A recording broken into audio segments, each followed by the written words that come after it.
Kakain mga meses, bago po bigyan mo natin ng regalo ang ating mga sarili. Welcome again to my channel. Ayan, kain muna tayo. Kain muna po tayo. Ayan guys, kami po ngayon ay nasa All For You dito lang po sa Calamba. So shout out sa aking pangalawang nanay.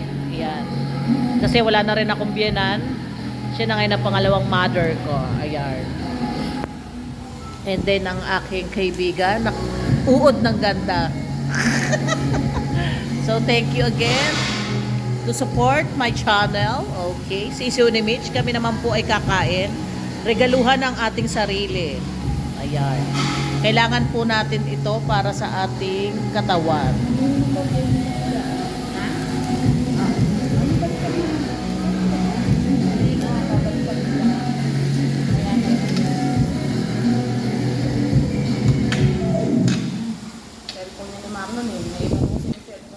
Eh, sino nagre-reply sa akin?